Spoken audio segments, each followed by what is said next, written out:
నమస్తే ఫ్రెండ్స్, నేను మీకు ఈరోజు ఈ వీడియోలో ఈ స్వీట్ పొటాటోస్తో గులాబ్ జామున్ చాలా టేస్టీగా ఎలా చేసుకోవాలో చూపించబోతున్నాను.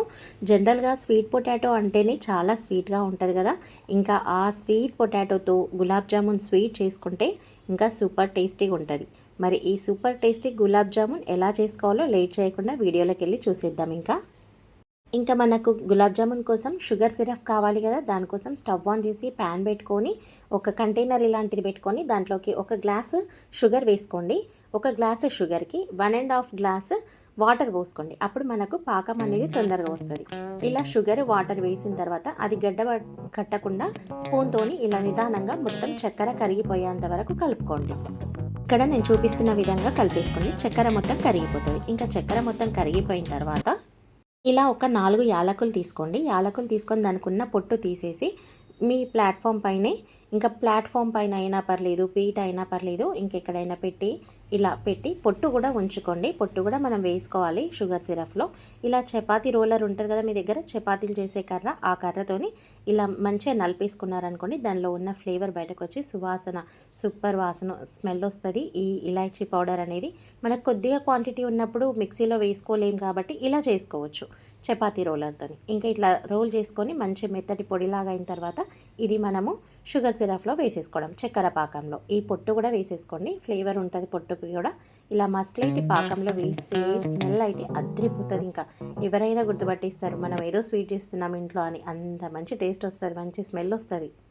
టేస్ట్ కూడా సూపర్ టేస్టీగా ఉంటుంది. ఇంకా ఇది మంచిగా స్టిక్కీ లాగా కావాలా మనకు, ఇట్లా ఫింగర్స్కి టచ్ చేస్తుంటే అతుక్కునేలాగా కావాలి. ఇక చూడండి అతుక్కుంటుంది.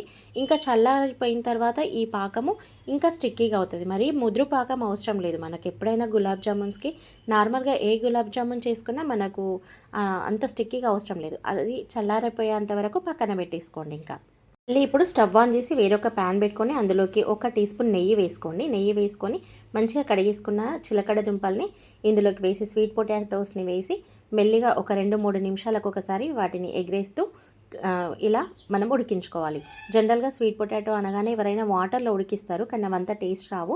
1 టీ స్పూన్ నెయ్యితోని సూపర్ టేస్టీగా ఉడికిపోతాయి. ఈ రెసిపీ కూడా మన ఛానల్లో ఉంది, ఇంకెవరైనా చూడని వాళ్ళు ఉంటే చూడొచ్చు. ఇలా 2-3 నిమిషాలకు ఒకసారి ఇలా ఉడికించుకోండి. దాదాపు ఒక 10 నుంచి 20 నిమిషాలలో 15 నిమిషాలలోపే ఉడికిపోతాయి. మనం ఉడికినాయో లేదో కూడా ఒక స్పూన్తోని చెక్ చేసుకోవాలి. ఇక్కడ నేను చూపిస్తున్న విధంగా స్పూన్తో మనం ప్రెస్ చేయగానే చూడండి అవి స్పూన్ దిగుతుంది కదా వాటికి. ఇంకా ఇవి ఉడికిపోయినాయి. ఇవి చల్లారే వరకు పక్కన పెట్టేసుకుందాం. చల్లారిపోయిన తర్వాత వీటికి ఉన్న పీల్ అంతా తీసేసుకోవాలి. దీనిపైన ఉన్న పొట్టు అంతా తీసేసుకోవాలి చల్లారిన తర్వాత. ఇంకా ఇవి చల్లగా అయిపోయినాయి. వీటిపైన ఉన్న పొట్టు తీసేసుకుందాం. దాదాపు ఒక 10 నిమిషాలలో చల్లగా అయిపోతాయి. ఇక్కడ చూడండి నేను తీస్తున్న విధంగా వీటికి ఉన్న, మీ దగ్గర ఉన్న స్వీట్ పొటాటోస్కి, రత్నపురి గడ్డలకి ఉన్న పొట్టంతా తీసేసుకోండి. ఇలానే అన్నిటికీ తీసేసుకోండి. వాటిపైన ఏమైనా బ్లాక్ మాడిపోయింది ఉన్నా కానీ, ఏదైనా బ్లాకిష్గా మరకల్లాగా ఉన్నా కానీ అవన్నీ తీసేసుకొని, ఒకవేళ ఒక్కొక్కసారి నార కూడా ఉంటుంది, ఇందులో నార లేదు, నార ఉంటే నార కూడా తీసేసుకోండి. ఇప్పుడే ఇది ఇట్లా చాలా సాఫ్ట్గా కలుపుకోవాలి. మీరు ఎంత సాఫ్ట్గా కలుపుకుంటే మీకు గులాబ్ జామున్స్ అనేవి అంత సాఫ్ట్గా వస్తాయి. ఒకవేళ ఇది సాఫ్ట్గా కలపలేరనుకోండి, గులాబ్ జామున్స్కి కూడా పైన క్రాక్స్ వస్తాయి అనమాట. అంత లుక్ బాగుండవు, ఇంకా ఇచ్చుకపోయినట్టుగా కూడా అవుతాయి. ఇలా సాఫ్ట్గా కలుపుకున్న దాంట్లోకి ఒక 2 టీ స్పూన్స్ల మైదా పిండి వేసుకోండి. ఇంకా ఒక చిటికెడు వంట సోడా కూడా వేసుకోండి. మీ దగ్గర ఉంటే పాల పౌడర్ కూడా వేసుకోవచ్చు. పాల పౌడర్ లేకపోతే స్కిప్ చేయొచ్చు. నేను ఇక్కడ చిటికెడు వంట సోడా వేస్తున్నాను. ఈ వంట సోడా వేయడం వల్ల గులాబ్ జామున్స్ అనేటివి మంచిగా బాల్స్ ఉబ్బుతాయి అన్నమాట. పెద్దగా అవుతాయి, సైజు మంచిగా ఉబ్బుతాయి, మళ్ళీ ఫ్లఫీగా కూడా ఉంటాయి గులాబ్ జామున్స్. ఈ పిండి కూడా ఈ స్వీట్ పొటాటోతోని కలిసిపోయేలాగా, ఈ రత్నపురి గడ్డ మిశ్రమంతో మంచి కలిసిపోయేలాగా ఇలా నేను చూపిస్తున్న విధంగా చాలా సాఫ్ట్గా కలుపుకోండి. ఇలా సాఫ్ట్గా కలుపుకున్న ఈ స్వీట్ పొటాటో ముద్దకి కొద్దిగా నెయ్యి యాడ్ చేసుకోండి. అప్పుడు ఇంకా సాఫ్ట్ అవుతుంది. మనము ఇవి బాల్స్ చేసుకునేటప్పుడు మన చేతికి కూడా అతుక్కోకుండా ఉంటుంది. ఇప్పుడే ఈ పిండిని ఎంత సాఫ్ట్గా చేసుకుంటే మనకు జామున్స్ కూడా అంత సాఫ్ట్గా వస్తాయి. ఇంకా ఇప్పుడు చేతికి కొద్దిగా ఆయిల్ అప్లై చేసుకుంటూ, ఆయిల్ అయినా నెయ్యి అయినా ఇలా నేను చూపిస్తున్న విధంగా చేతికి ఆయిల్ అప్లై చేసుకుంటున్నాను. నేనైతే ఇందాక నెయ్యి వేసుకున్నాం కాబట్టి ఇంకా నేను ఆయిల్ పెట్టుకుంటున్నాను. ఆయిల్ పెట్టుకొని ఈ బాల్స్ని కూడా ఇలా ఫస్ట్ మనము మంచిగా ఇట్లా సాఫ్ట్గా చేసుకోవాలి. మరీ బాగా ప్రెస్ చేయొద్దు. బాగా ప్రెస్ చేయకుండా పైననే ఇలా రౌండ్ షేప్ వచ్చేంత వరకు చాలా సాఫ్ట్గా ఎక్కడ కూడా క్రాక్ లేకుండా ఇలా చేసుకోవాలి. మీ దగ్గర ఉన్న పిండి మొత్తం ఈ స్వీట్ పొటాటో పిండి మొత్తాన్ని ఇలా బాల్స్ చేసేసుకోండి. ఇక్కడ నేను చూపిస్తున్న విధంగా బాగా ప్రెస్ చేస్తే గట్టిగా వచ్చేస్తాయి జామున్స్ అనేటివి. పైన చేస్తేనే మనకు సాఫ్ట్ వస్తాయి. ఇక్కడ చూడండి నేను ఇలా చేసి పెట్టుకున్నాను కదా. ఇవి డీప్ ఫ్రై చేయడానికి స్టవ్ ఆన్ చేసి ప్యాన్ పెట్టుకొని ఇలా డీప్ ఫ్రైకి సరిపడా ఆయిల్ వేసుకొని, ఆయిల్ బాగా హీట్ కావాలి. ఆయిల్ హీట్ అయిన తర్వాత మంటని లో ఫ్లేమ్లోకి అడ్జస్ట్ చేసుకొని లో ఫ్లేమ్లోనే ఇవి గరిటతోని రౌండ్గా కలుపుతూ ఇక్కడ నేను చూపిస్తున్న విధంగా ఇట్లా రౌండ్గా కలిపారనుకోండి జామున్స్ అనేటివి అన్ని సైడ్ల పర్ఫెక్ట్గా కాలుతాయి అన్నమాట. మనం ఏవైనా రౌండ్ షేప్లో ఉండేటి డీప్ ఫ్రై చేసుకున్నప్పుడు జాగ్రత్తగా ఆయిల్ బయటకి పడకుండా, ఎందుకంటే ఆయిల్ కూడా హీట్గా ఉంటుంది కదా, స్లోగా ఇలా కలిపారనుకోండి మంచి రంగులోకి వస్తాయన్నమాట. అన్ని సైడ్ల పర్ఫెక్ట్గా కాలుతాయి. జనరల్గా మీరు బోండాస్ వేసినప్పుడు కూడా ఈ టిప్ ఫాలో అయ్యారనుకోండి మీకు పర్ఫెక్ట్గా కాలుతాయి. ఇంకా ఇట్లా మంచి కలర్, ఇంకా కలర్ చేంజ్ కావాలి. ఇప్పుడు కలర్ వచ్చేసినాయి, దాదాపు ఇంకా కొద్దిగా కలర్ చేంజ్ కావాలి. ఇంకా కలర్ చేంజ్ అయ్యేంత వరకు ఇలా ఫ్రై చేసుకోండి.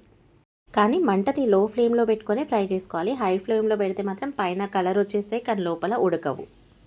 ఇలా ఇక్కడ మీరు చూస్తున్న కలర్ రావాలి. ఇంక ఇవి పర్ఫెక్ట్గా ఫ్రై అయిపోయినాయి. ఇవి ఒక స్ట్రైనర్లోకి తీసేసుకొని ఇప్పుడే మనం సిరప్లో వేసుకోవద్దు. వెంటనే వేడిగా ఉన్నప్పుడు సిరప్లో వేయొద్దు, అంత పర్ఫెక్ట్గా పట్టుకోవు. ఇవి మంచిగా చల్లారిపోయిన తర్వాత మనం సిరప్లో వేసుకుందాం. అప్పటి వరకు మనం ఇందాక పిండి పిసికిన కంటైనర్ ఉంది కదా, అందులోకి వేసి చల్లారబెట్టుకోండి. మీ దగ్గర ఉన్న జామున్స్ అన్ని బ్యాచ్ వైజ్ ఇలానే వేసి ఫ్రై చేసుకోండి. ఇంకా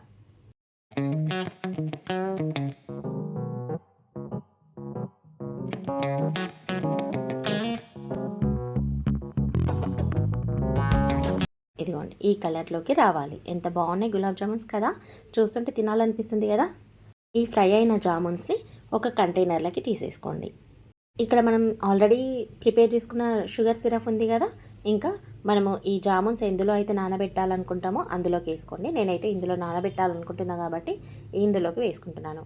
ఇప్పుడు దీనిపైన మంచి షుగర్ సిరప్ అన్నిటికీ పట్టేలాగా పోసేసి మంచిగా స్పూన్తో కలిపేసి 1-2 గంటల పాటు మూత పెట్టేసి నానబెట్టేసుకోండి. ఇక్కడ నేను చూపిస్తున్న విధంగా షుగర్ సిరప్ పోసిన తర్వాత కూడా ఒక్కసారి ఇట్లా స్పూన్తో కలపండి. అప్పుడు జామున్స్ అన్నిటికీ కూడా షుగర్ సిరప్ బాగా పట్టుకుంటుంది. ఇంకొక 2 గంటల పాటు ఇది పక్కన పెట్టిద్దాం. నేను ఇప్పుడు మీకు 2 గంటల తర్వాత చూపిస్తున్నాను. ఇదిగో చూడండి, 2 గంటల తర్వాత మూత తీసి చూస్తే పర్ఫెక్ట్గా మంచిగా ఉబ్బిపోయిన గులాబ్ జామున్స్ అనేటివి మనం ఇంకా సర్వ్ అవుట్ చేసేసుకోవడమే. నేనైతే ఈ బౌల్లోకి వేసి సర్వ్ అవుట్ చేసేసుకుంటున్నాను. చూడండి ఎంత సాఫ్ట్గా జ్యూస్ పట్టుకొని జ్యూసీగా సూపర్గా ఉన్నాయి. టేస్ట్ కూడా ఇంకా సూపర్ టేస్ట్ ఉన్నాయి. ఇదిగో చూడండి ఎంత సాఫ్ట్గా మంచిగా పట్టేసుకుంది కదా జామున్స్కి. ఇంకా ఇంతే సింపుల్. మీ దగ్గర ఉన్న జామున్స్ అన్నీ ఇలానే చేసేసుకోండి. ఓకే ఫ్రెండ్స్, వీడియో నచ్చితే లైక్ చేయండి, ఫ్యామిలీ అండ్ ఫ్రెండ్స్కి షేర్ చేయండి. ఇలాంటి మంచి రెసిపీస్ కోసం మా ఛానల్ని అయితే సబ్స్క్రైబ్ చేసుకోండి. సబ్స్క్రైబ్ చేసుకున్న వెంటనే బెల్ బటన్ ప్రెస్ చేసి ఆల్ అనే ఆప్షన్ని ప్రెస్ చేయండి. అప్పుడు మేము వీడియోస్ అప్లోడ్ చేసిన వెంటనే మీకు నోటిఫికేషన్ వచ్చేస్తుంది. Okay friends, thanks for watching my video.